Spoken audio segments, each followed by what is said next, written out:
learn a few things about plants and how they grow and how they provide for us.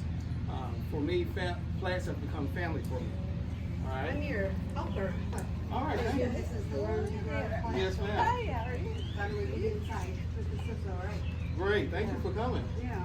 What would you like me to do? We're just going to have fun right now. I really don't have anything, but Okay. we're just going to have fun right now. Okay. All right. Starting a lot sooner than I thought. All right. So my name is Poitier. I'm a certified master gardener here out of Dallas County. I've been certified since 2020, but during that short period of time, I've been able to learn so much by just doing. Yeah. People tend to say, well, I don't have a green thumb, I have a brown thumb, I have a black, red. They've created so many different colors of thumbs. It's just a variety, assortment of thumbs. But for me it is, you know, I think it was you or maybe the last gentleman said that things die. Well, they do die. There's things that don't grow. Well, they don't grow. Some things don't grow. Some things will make it, some things won't. But that's a part of the process that I had to learn becoming a master gardener, is that as soon as I put it in the ground, it doesn't mean it's always going to grow. It could be something I've done wrong. But we're going to talk about an acronym today that I've learned that increases the chances of it growing. And that acronym I learned online is called LAWN. So if you look behind you, that's your lawn back there. And that acronym, LAWN, stands for light, air, water, and nutrients. If you can get those 4 things down packed, your chances of growing and becoming a professional growing increases. And so I've been teaching a lot of people lawn.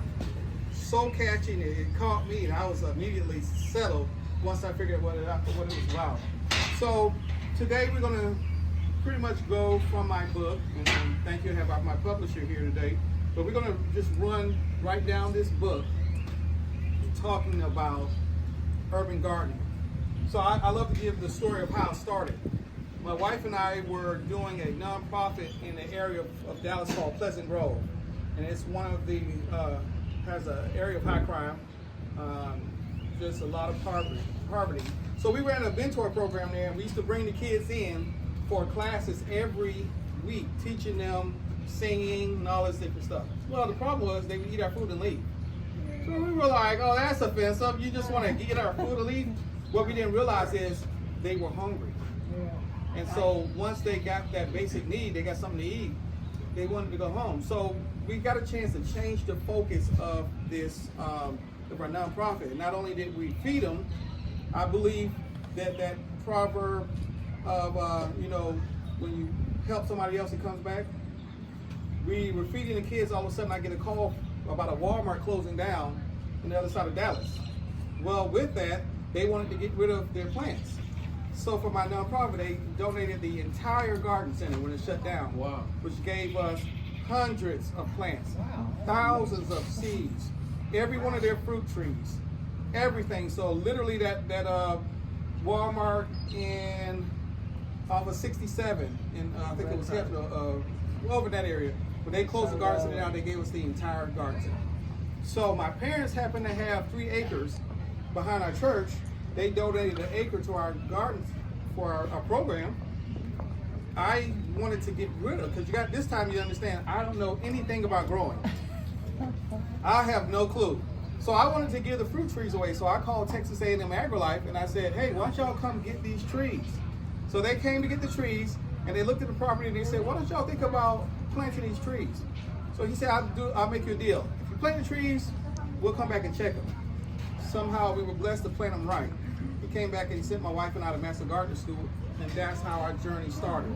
And they paid for the school, and from there we were growing and growing, learning. USDA opened up an urban ag committee, which helps farmers in the local area. So I invited them out to see the farm, hence they asked me to put my name in the hat for elections, and I ended up winning the election. So for the last 3 years, I was the chairman for the USDA Urban Ag Committee. All this from planting the seed in some kids' lives. So you never know if that seed you plant will grow into further things. And that's why I tell people how important it is to teach people how to grow food. Because I related to that, but I also say it's better to have it and not need it than to need it and not have it. Yeah. And so that knowledge really worked out for Katrina and I and my son Coy when that Snowmageddon came, Yeah. and everybody lost all their food, my family ate the whole time. We didn't lose anything because we understood what zone we were in, and we're gonna talk about that. We understood the zone we were in, we understood what to grow at what time. So when people who had warm season plants in the ground, we had cold season plants. And this is where we had collard greens and things like that in them, and they could take it. Because the colder it gets for collard greens, the better they taste. Really? And so we had collard greens in, and we survived up until the snow got so high to it raised up to the size of our beds. And that's when the rabbits found them in. So we survived until the snow got high. But I took all those experiences of growing collard greens, learning how to grow fruit trees. Now we had over 80 fruit trees on our property. Wow. We were working on 150, but fruit trees, learning tomatoes, all those experiences that I believe we were blessed with, we were able to put in this book to teach people how to go from not having a clue to wondering where food comes from to now being able to teach it. So that's what we're going to start with today. Okay, it sounds fun? Yeah.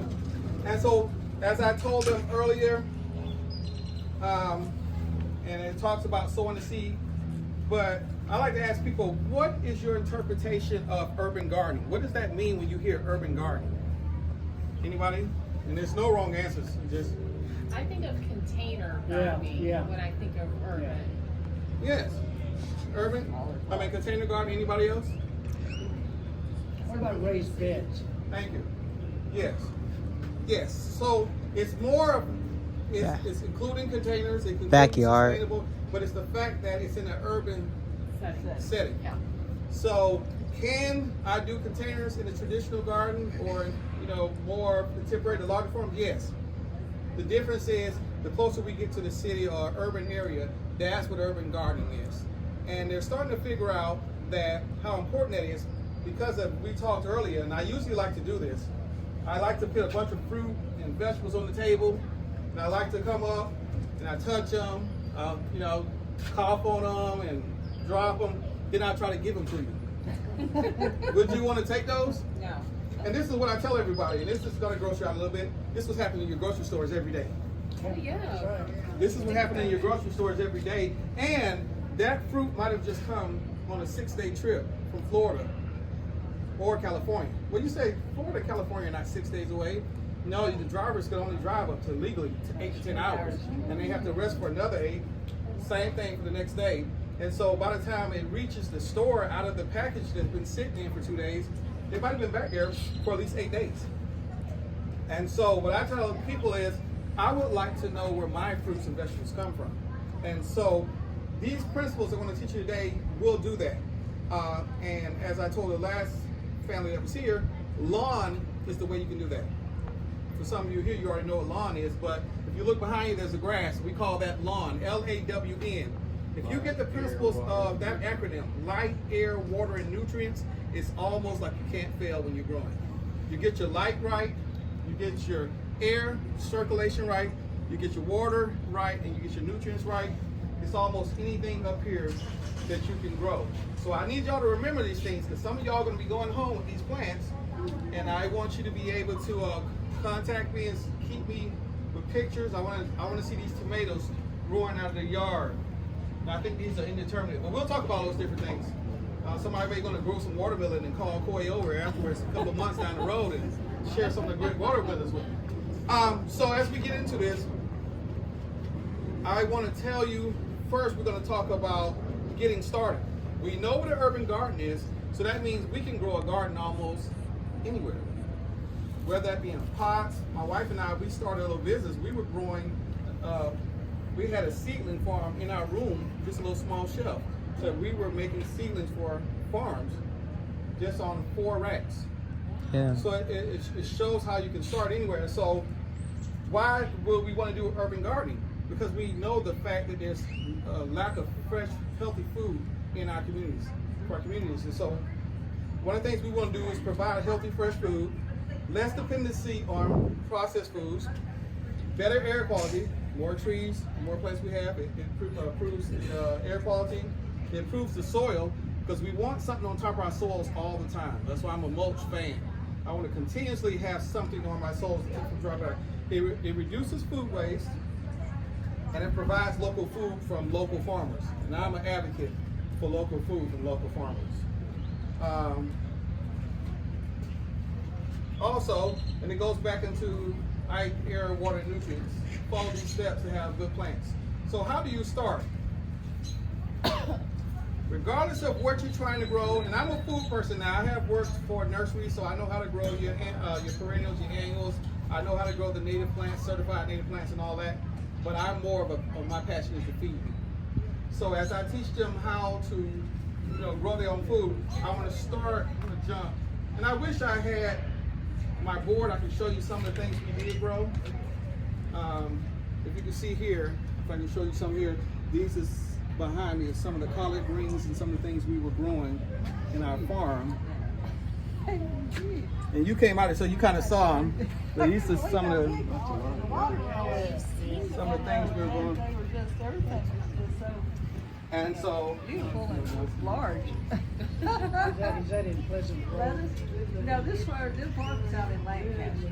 Yeah. that was some of the things. And so that came from the part of location. Picking the right location to grow. Like in Hollywood, they say location, location, location. It's very important when you start to think about where you're going to grow these plants. And I was talking to this lovely couple here about where some of their stuff was. They were planting. I think they were planting elephant ears, and they were thinking about violas and things like that, and where to put those in relationship to your house and your yard. For me, the best place to grow your vegetables is on your southeast side of your house, mainly the south side of your house, because in this area the sun travels primarily from the back of your house from the east to west. Rises in the east, so your west is going to be your hottest sun of the day. So that's one of the things you want to consider when you start planting your plants on the west side of your house. You want to look for plants that's not going to do as well because of the hot sun. That's the hottest part of the day on the west side of your house. So location. How close are you to a water source? That sometimes we got lucky with our farm because we didn't have none of this. We didn't know any of these things. We just so happened to plant, and it just so happened to be close to a water source. Once I wrote this book, I thought about it. Wow. Had we been in another place, it'd have been harder to drag hose to be able to bring water out. So not only what's blocking your sun, you could be on the right side of the house, but if your yard is lined with trees that's going to block sun for a certain amount of hours, then once again you defeated your purpose for being on the right side of the house. So location, knowing where your water source is it filled with rocks? Is there a drop? Do you have leveled property? All these things will be important to know before you start planting. So now when we teach people how to start their gardens, if it's going to be in the ground, we plan. And then when we finish planting, we turn around and plant some more. Because that's very important. It's very important to know where you're planting. How's your soil? Did you get a soil test done? Because one area we were going to grow, and my parents bought that house, so they didn't know early in the days people should change their car oil there. So as we started digging up all this oil. Well, we were just getting ready to plant watermelon there. And so until we tested the soil, we had never known. So you definitely want to know what's your soil profile. Are you going into the black soils? And what can grow there? The black clay. Does that mean, because you have that, does that mean you can't grow? No, you just got to figure out with the planting, what can you grow in that spot?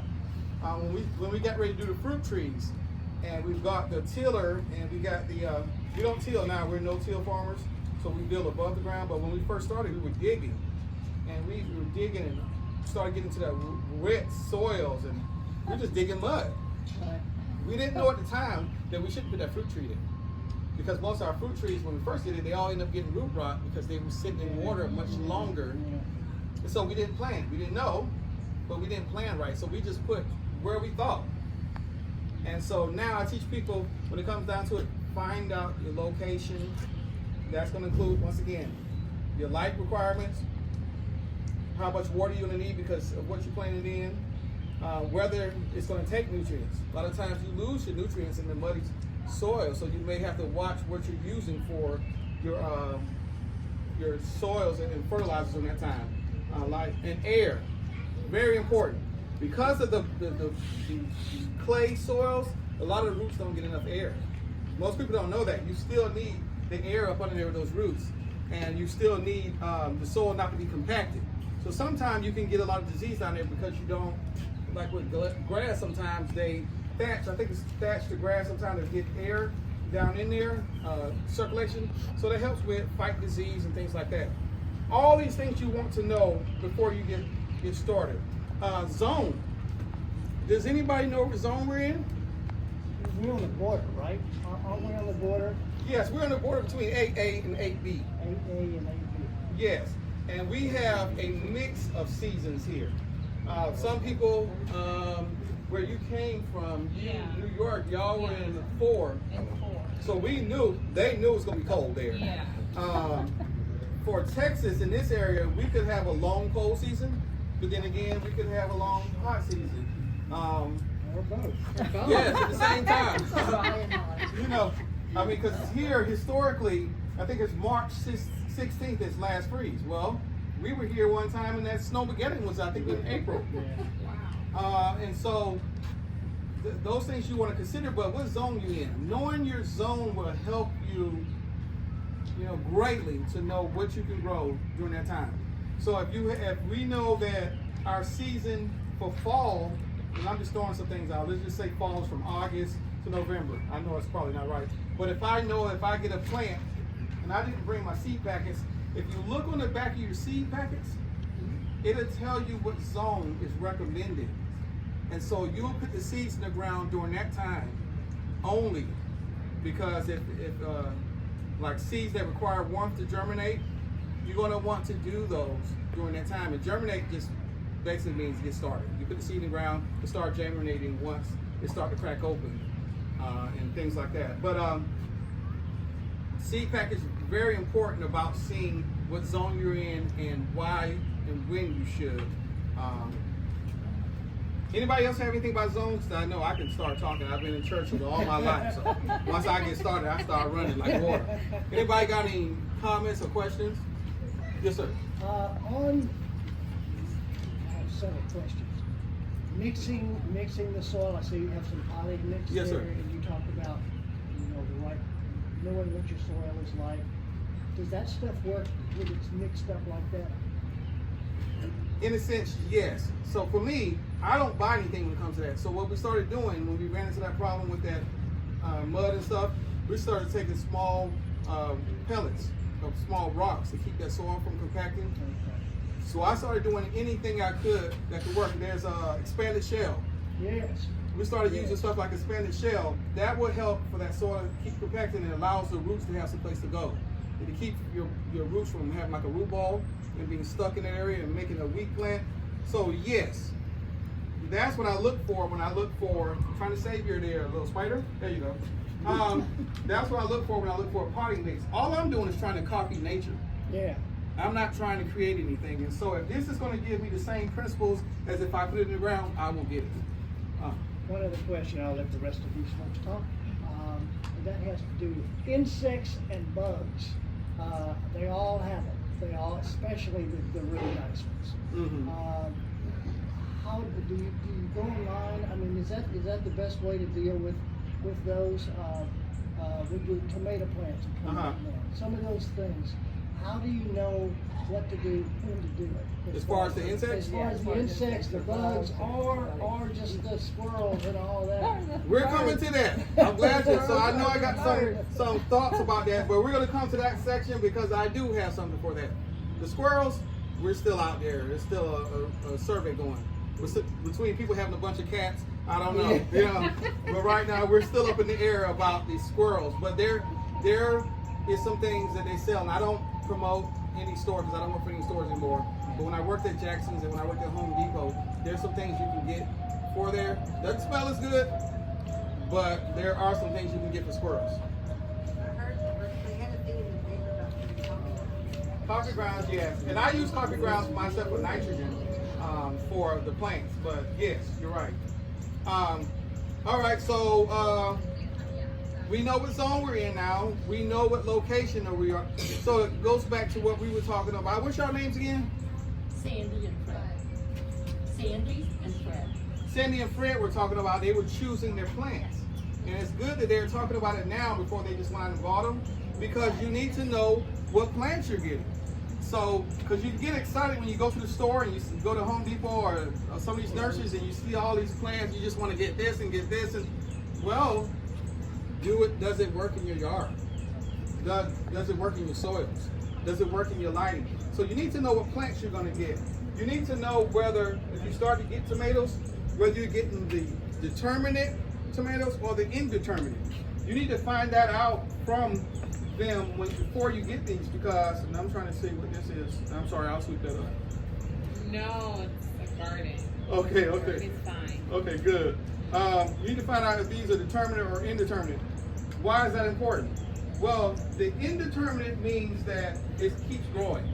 There's no determinate length of how they grow. So that's more your vining tomatoes. So that means, like she and I, when we grew those indeterminate tomatoes, and we didn't check on them anymore, because we're like permaculturists. We just let it grow, and it grew out of hand. We couldn't control them because they were just going everywhere. And so we started stepping on them, trying to prune them, and it's like we won't do that again. So if you want to get the determinate ones, determinate means they grow almost like a bush. They get to a certain determined height and width, and that's it. So you want to keep